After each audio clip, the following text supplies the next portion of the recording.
ಎಲ್ರಿಗೂ ನಮಸ್ಕಾರ. ನಾವೀಗ ನೋಡ್ತಾ ಇರೋದು ಶೆಟ್ಟಿಹಳ್ಳಿಯಲ್ಲಿರುವ ರೋಸರಿ ಚರ್ಚ್.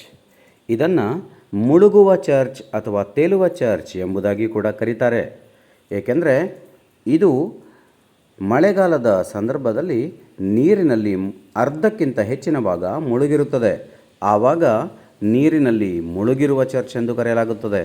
ಅಲ್ಲದೇ ಅರ್ಧ ಭಾಗ ನೀರಿನಲ್ಲಿ ತೇಲುತ್ತಿರುವಂತಹ ಕಾರಣದಿಂದ ಇದನ್ನು ತೇಲುವ ಚರ್ಚ್ ಎಂಬುದಾಗಿ ಕೂಡ ಕರೀತಾರೆ. ಸುಮಾರು 160 ವರ್ಷಗಳ ಇತಿಹಾಸ ಹೊಂದಿರುವ ಶೆಟ್ಟಿಹಳ್ಳಿಯ ರೋಸರಿ ಚರ್ಚ್ ಹಾಸನ ಜಿಲ್ಲೆಯಲ್ಲಿ ಇದೆ ಎಂಬುದು ಕೂಡ ವಿಶೇಷ. ಅಲ್ಲದೆ ಈ ಚರ್ಚನ್ನು ಸುಮಾರು 1860ರ ಅವಧಿಯಲ್ಲಿ ಫ್ರೆಂಚ್ ಮಿಷನರಿಗಳು ಗೋತಿಕ್ ಶೈಲಿಯಲ್ಲಿ ನಿರ್ಮಾಣ ಮಾಡಿದರು. ಈ ಕಾಲದಲ್ಲಿ ಈ ಪ್ರದೇಶದಲ್ಲಿ ವಾಸಿಸ್ತಾ ಇದ್ದ ಕ್ರೈಸ್ತ ಸಮುದಾಯದ ಪ್ರಾರ್ಥನೆಗಾಗಿ ಈ ಚರ್ಚ್ ನಿರ್ಮಾಣವಾಗಿತ್ತು. ಇಲ್ಲಿ ಕಾಣ್ತಾ ಇರುವಂತಹ ಹೇಮಾವತಿ ನದಿಗೆ ಅಣೆಕಟ್ಟನ್ನು ನಿರ್ಮಾಣ ಮಾಡಿದಾಗ ಹಿನ್ನೀರಿನ ಮಟ್ಟ ಏರಲಿಕ್ಕೆ ಪ್ರಾರಂಭವಾಗಿದ್ದರಿಂದ ಮಳೆಗಾಲದ ಸಂದರ್ಭದಲ್ಲಿ ಅಂದರೆ ಸುಮಾರು ಜುಲೈದಿಂದ ಸೆಪ್ಟೆಂಬರ್ವರೆಗೆ ಈ ಚರ್ಚ್ ಅರ್ಧ ನೀರಿನಲ್ಲಿ ಮುಳುಗಿರೋ ಹಾಗೆ ಕಾಣುತ್ತದೆ.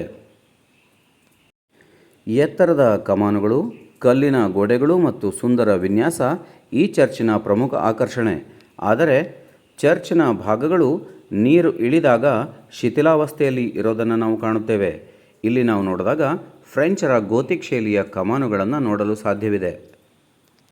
ನಾವೀಗ ನೋಡುತ್ತಿರುವ ದೃಶ್ಯಾವಳಿ ಬೇಸಿಗೆಯಲ್ಲಿ ನೀರಿನ ಮಟ್ಟ ಇಳಿದಾಗ ಈ ಚರ್ಚ್ನ ಭಾಗಗಳು ಹೀಗೆ ಗೋಚರಿಸುತ್ತವೆ.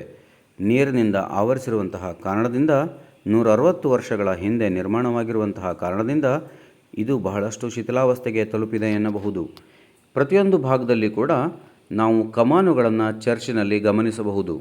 ಬಹು ವಿಸ್ತಾರವಾದಂತಹ ಈ ಚರ್ಚ್ ಅತ್ಯಂತ ಸುಂದರವಾದಂತಹ ವಾಸ್ತುಶಿಲ್ಪ ಶೈಲಿಯನ್ನು ಹೊಂದಿದೆ.